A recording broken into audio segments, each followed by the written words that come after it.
Boy, the bracken here is thick. Really tall, it's almost up to my face. But I do love it. It gives me a lot of cover. So hopefully it won't be spotted by anyone. And it's just kind of lush and beautiful, really. It actually is up over my head in some places. But it's quite fun, really, to trek through it. Like going through some deep, dark jungle.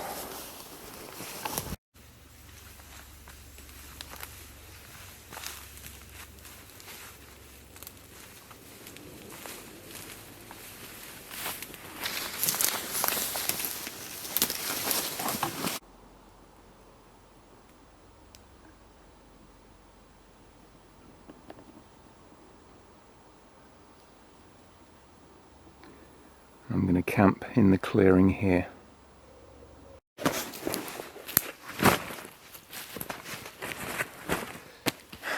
I've braved the global warming global boiling to come out here and have a little camp out for the night. So even though we're suffering global boiling in the UK, it's actually a little bit chilly. I don't know if there's something wrong with me, maybe I'm coming down or something.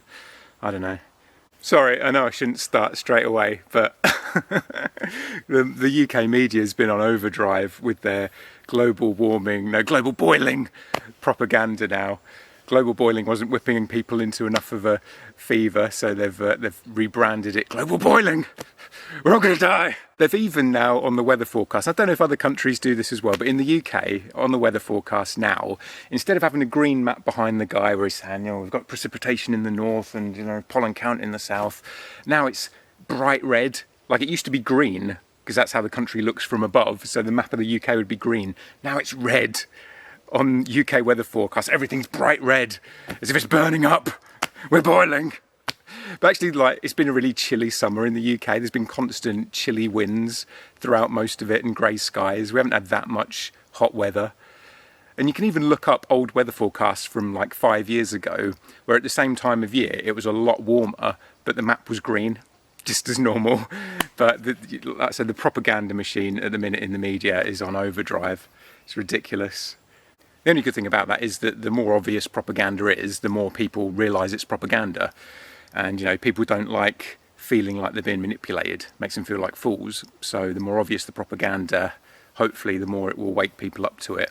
And I hate that term. I used to hate it anyway. People say, wake up, we've got to wake up.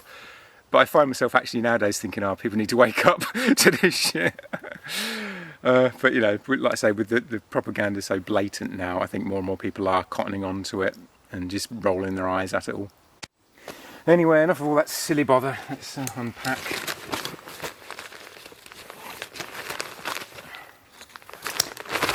I've actually brought a jumper with me because it's been that chilly lately. I constantly have to carry a jumper around in the car. Got a new ground sheet, a new sleeping mat. I actually got sent this for free by the company, Axol.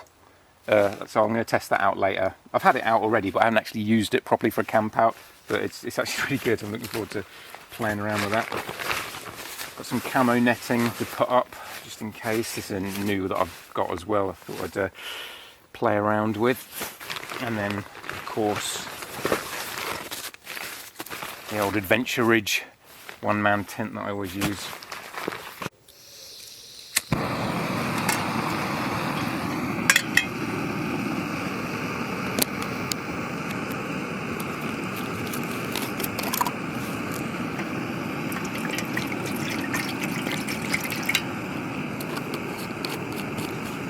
This is just a simple mess tin I've bought with me today. It's actually a new one I got from Home Bargains, part of their kind of lakescape, outdoor range. It was only $1.99, that's why I got it. I actually do have some proper ex-military mess tins like this that I got from an ex-girlfriend's dad who was in the Air Force, and they're, proper solid, really heavy-duty, well-made ones. So I've never seen any reason particularly to buy these cheap ones. You see them in Poundland and places like that, but they're usually very thin and flimsy. Usually you can kind of flex them if you squeeze them at the sides there like that. So I never bothered getting them, but this one was $1.99 and it's actually pretty solid. I mean, it's not as thick and solid as the Army surplus ones, but it's still like I say, it doesn't flex when I squeeze it, so it's pretty solid. So I thought for $1.99 I'd get it just to throw in the back of the car. So I've always got a metal pot with me in the car for boiling water or cooking food. So if you're looking for a spare metal cook tin, just a cheap one that you can have tossed in a bag or in your car or whatever, have a look in Home Bargains. That's the label that came with it, just for the specifications.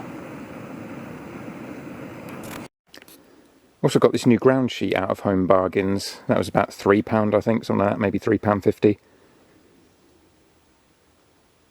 I'm actually really looking forward to this coffee because I've recently given up caffeine for the most part, not 100%, but I used to be on multiple cups a day, which I think is far too much. So I've cut it out, so now I just have a cup, you know, once a week, once a fortnight.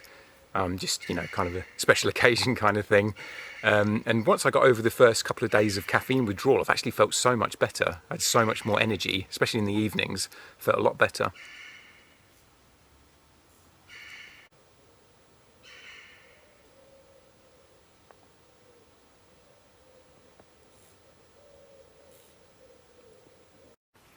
It's lovely to be back out here. I feel like the last 3 months all I've done really is just work, gym, work, gym, work, gym. And been nigh on a recluse otherwise. It's nice to get back out here now. But it's been so windy, and a lot of these woods around here that I like camping in, they do have quite a bit of tree fall when it's windy, so I'm never that keen to really camp out here when it's too windy. It's just not worth the risk of a tree falling down on me. And also it's terrible for filming because of the noise on the microphone and messes my hair up.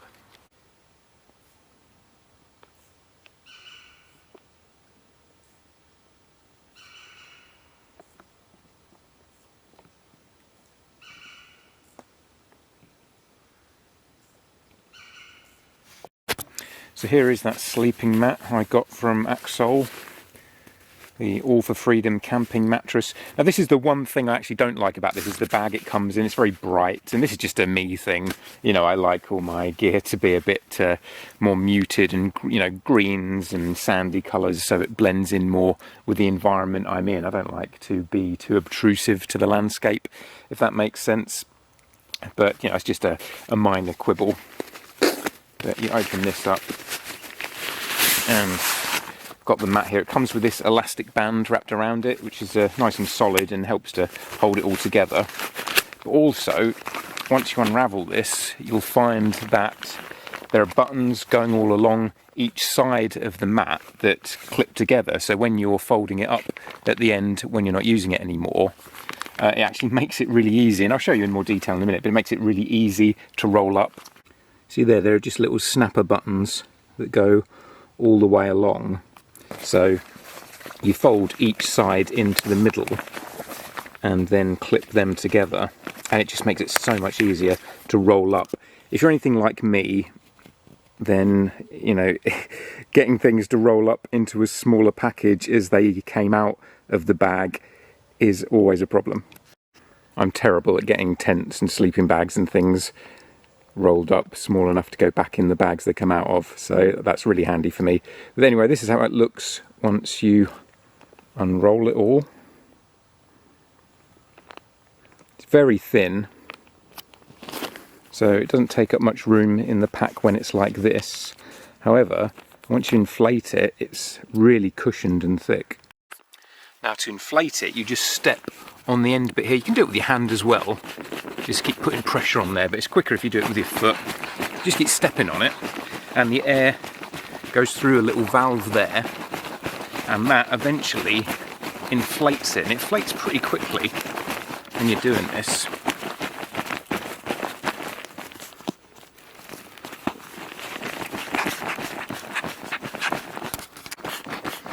You can even do it like this. It's actually quite quick and easy doing it like this, just with your hands. And within a minute, it's fully inflated. I don't think that's going to get any more inflated than that. And that has taken me maybe 30 seconds to fully inflate it, so it's pretty quick. And there it is, fully inflated, and it is so comfortable to lay on. It's a lot better than the sleeping mat that I usually use, which I've had about 12, 13 years now.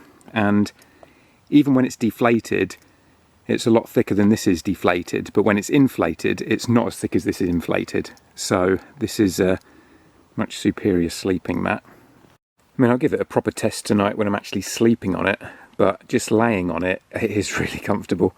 I think they do a pillow as well, which I might get. I had this sent to me for free to feature it in a video and review it, just for, you know, full disclosure there. But I might actually buy the pillow to go with it, because I've always found it difficult to get a really comfortable inflatable camping pillow. The ones I've got, your head just kind of rolls off them. Not very good, but I imagine a pillow that's designed the same way this is would be really nice. See, it does feel just like a regular mattress underneath you. Most comfortable mattress I've ever laid on for camping. And to deflate it is really easy. You just open up this valve in the bottom corner and it deflates within a few seconds, especially once you're rolling it up. Bought quite a few new toys with me today to play with. Got the mattress, the mess tin I showed you. Got this bag, which is a not Maxpedition bag. I got this off of Amazon. I've done a review of it separately, so I'm not going to go into too much detail about it. It's just basically a sort of cheapo version of a Maxpedition pack, but it's a really good quality one for £20, whereas Maxpedition are like £100. This is one I bought myself, so I'm not just trying to shill this. But I thought some of you might be interested, because people do ask me where I get my gear from, and so, you know, I'll leave links in the description to everything. You can take a look. But I bought this basically to carry the camera in, because the camera always takes up an awkward space in my rucksack, so it's handy having a separate bag to put the camera in, which is also more easily accessible, so I don't have to keep taking the rucksack off my back and opening it up to get the camera out to film. I can just have it on my side there and pull it out quickly. Got this Through Night T1S. This is something else that I actually had sent to me to feature in a video. They sent it to me last year and I just haven't got around to featuring it in the video, so they're probably not very happy with me. But I finally brought it out on me. And even though this is only tiny, it's actually really powerful. That's what she said. Excuse me. I mean, whoa, look at that. Brilliant. This is a perfect, actually, EDC flashlight rather than for camping like this. But I thought this would be a good time to finally actually feature it in a video to keep the company happy that sent it to me. It's only fair. But this is actually a brilliant EDC flashlight. It does get a little bit warm if you have it on for a few minutes though, I've noticed. Though, on the plus side, in the winter you could use it as a pocket warmer. So, you know, every cloud. This is why I like having a ground sheet with me, because I can keep all my gear on there and basically keep track of it all. Keeps it cleaner, somewhere clean for me to sit as well, and you're less likely to lose things if they're all on a ground sheet there.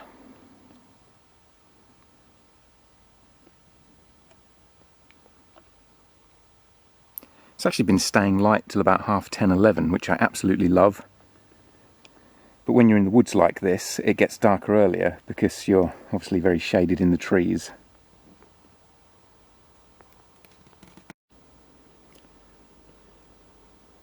Sorry about the creaking when I was talking about the flashlight, because I had the camera on autofocus and it makes a terrible creaking noise. This isn't actually my regular camera. That got wet when I was filming a kayaking video and I haven't had it fixed yet, so this is a kind of the backup camera that I'm using today. There is the mattress, and it's very long. It's longer than I am tall, so I could curl the end there over to use as a pillow, which is what I'm planning to do. See how comfortable that is. It's actually the perfect length for this tent. It reaches from end to end.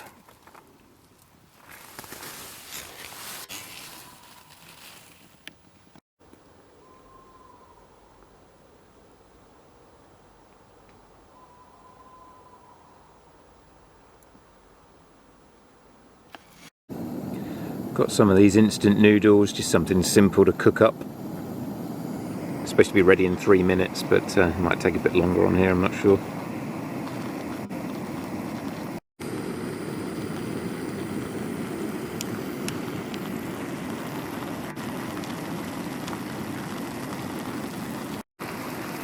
Came with a pack of flavouring and a pack of herbs as well to go on top. So I think it'll be quite tasty.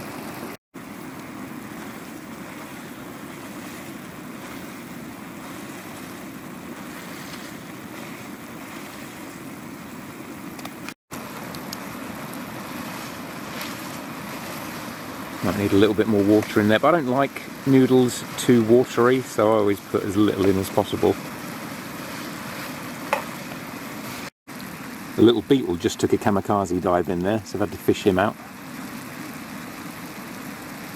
I probably should have brought more than just the one flashlight out with me. Try and turn that down a bit, yeah, it might be a bit better. But yeah, I've only brought this one light source with me. Which might be a bit foolish, and I actually did lose it after saying that I like to keep everything on the ground sheet so I don't lose anything. I actually did lose the flashlight for about 10 minutes. And there was a lot of swearing, but I did find it in the end. But it's actually 10 years since I did my first camp out video in 2013. And the video's not very good quality. It's on my old camera, like the first camera I had.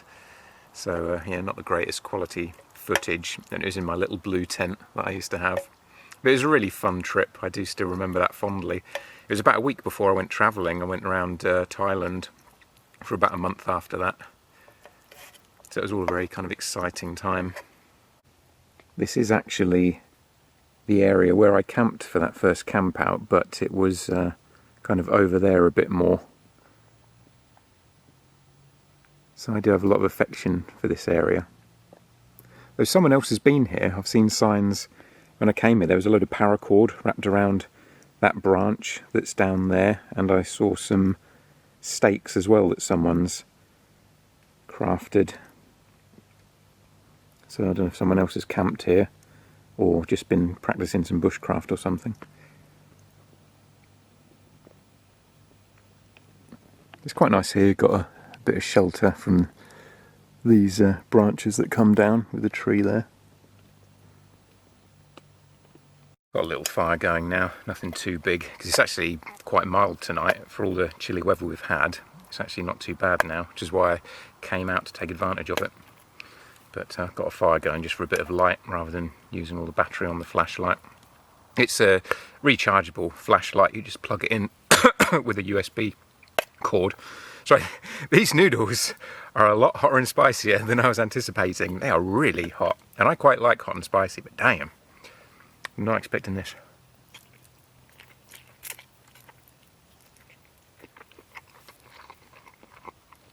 Nice though, but whew.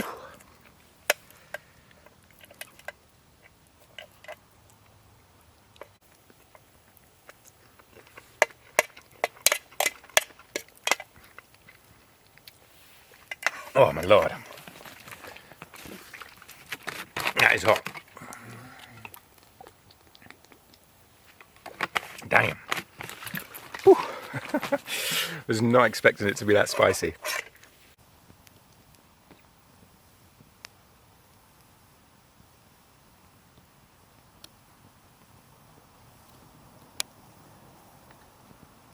I actually didn't think I'd be able to get a good fire going because we had rain last night, so everything's pretty damp. But I've managed to get a nice enough little fire going. Like I say, I don't really need the heat that much actually, it's just for a bit of light. But watching that 2013 video back now, I look like a little boy in it. I look so young. Funny I look so young now.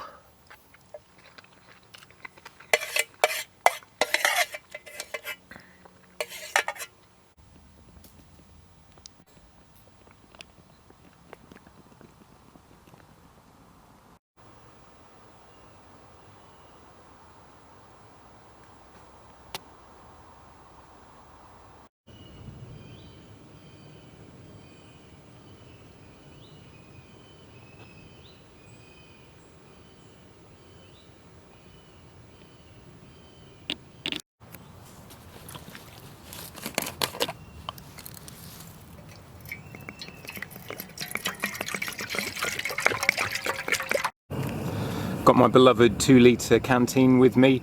This is actually a new one I had to get in December because I left my last one in the car when we had that really cold weather and the water in it froze and expanded and split the cap. And it's actually quite hard to buy spare caps for this size of canteen. All the spare ones you find tend to be for 1 litre bottles, and this being a 2 litre one, the cap's actually bigger.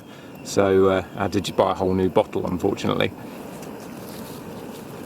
But I've got this Kenko. I haven't actually tried it before, so I'll see what that tastes like. Also got this cookie dough flavoured high protein bar. 21 grams of protein, it's actually quite a lot for a bar. These are very hard though. Like if you've got weak teeth or gums, you might want to avoid these. They're pretty hard to chew through. But a good dose of protein in there, low sugar. Actually got these out of Aldi. It was like a 4-pack I think I bought.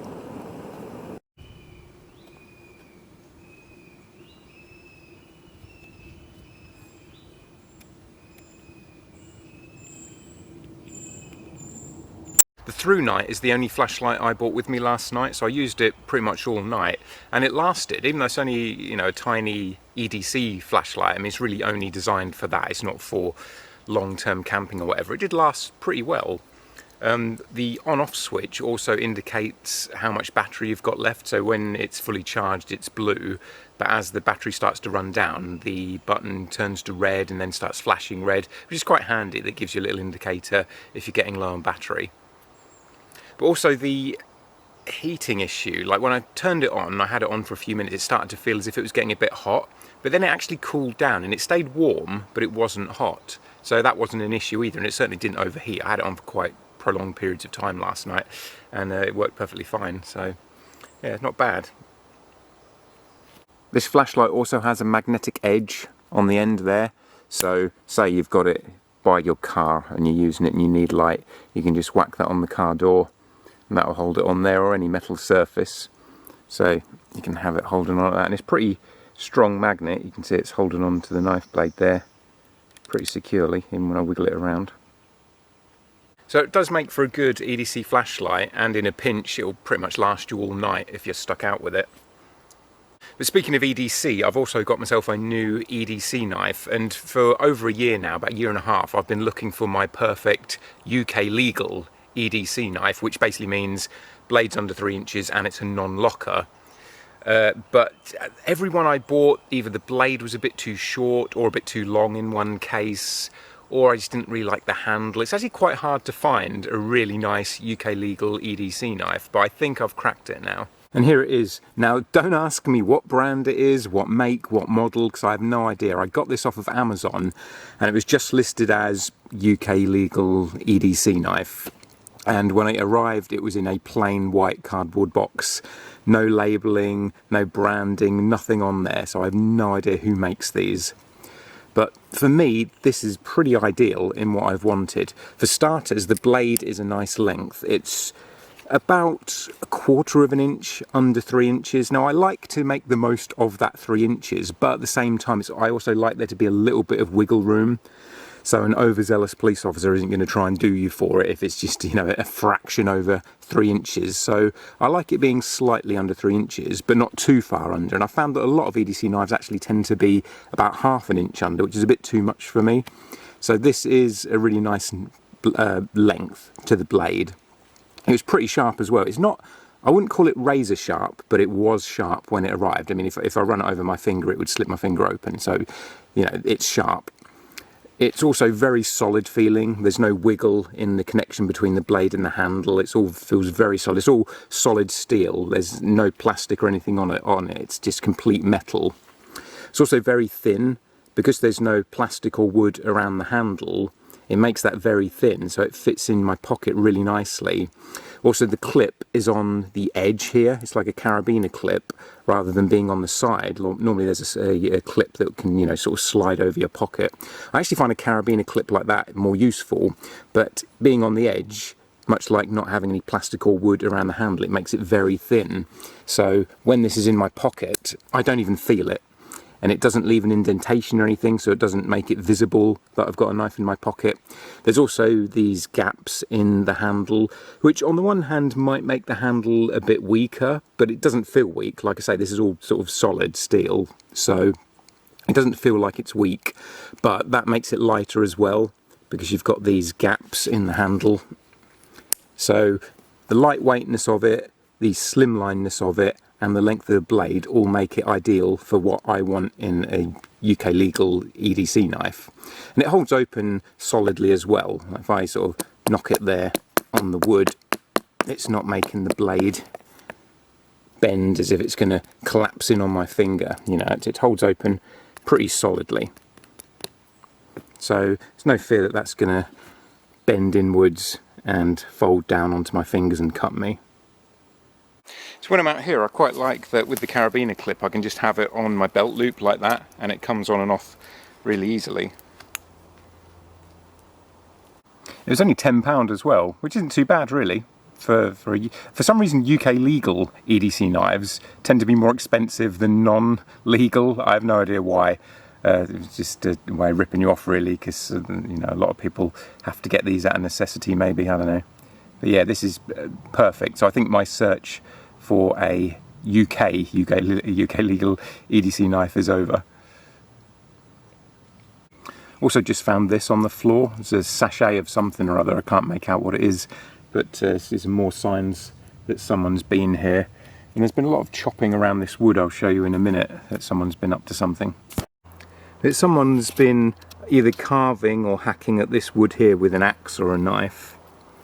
And underneath here, there's loads of bits of chopped wood on a bit of bark. See these sort of cut ones here, and then there's this here's been carved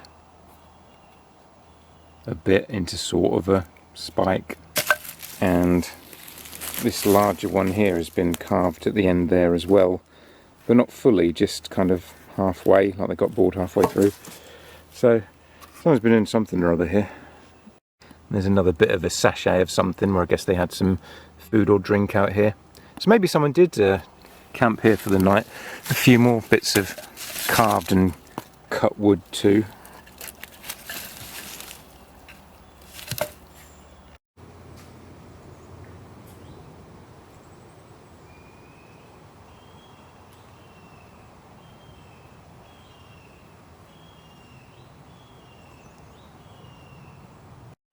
It's lovely being out here, just having a break from the general nonsense of modern Britain now.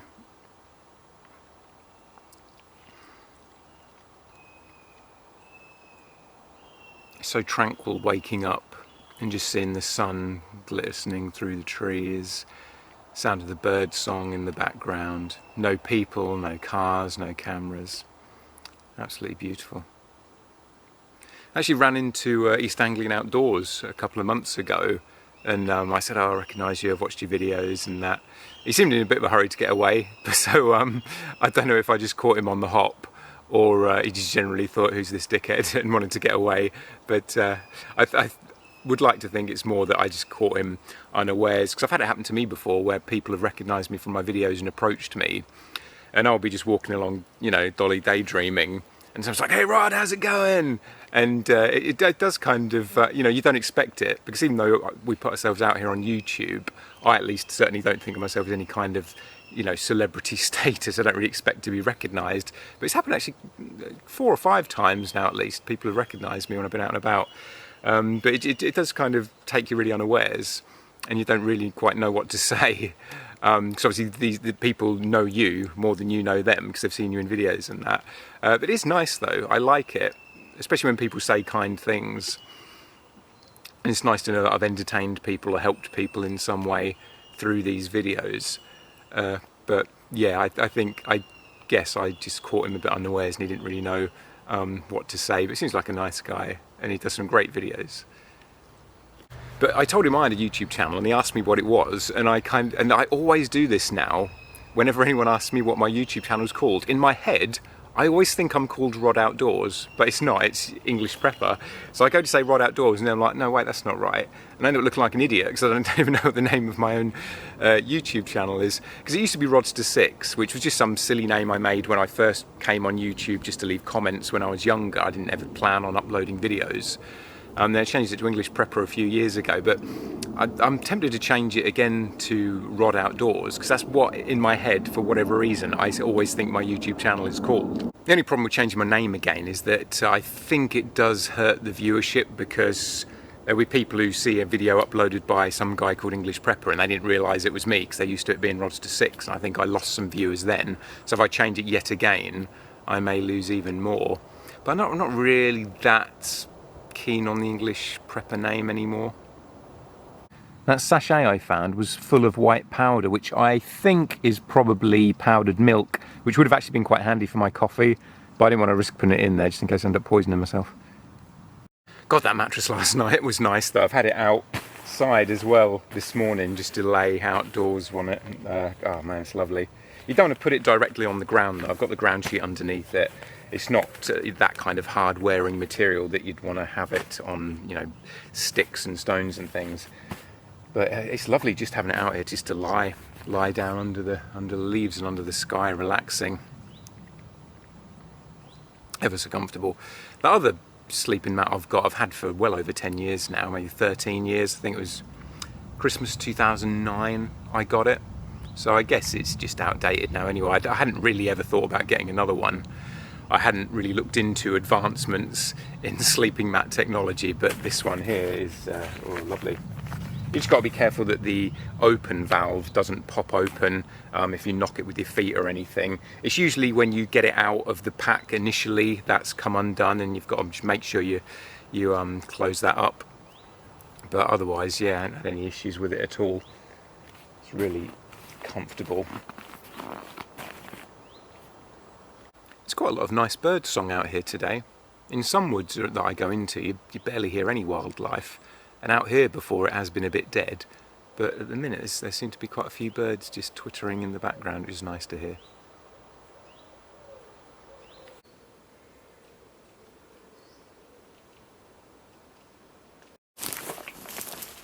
It's been a lovely relaxing camp, so hopefully you've enjoyed it as much as I have. Hopefully I'll be out again next week, but then I always say that and I never am. But I do plan on doing another trip next week to a different location, so hopefully I'll be able to film that, and I'll see you then.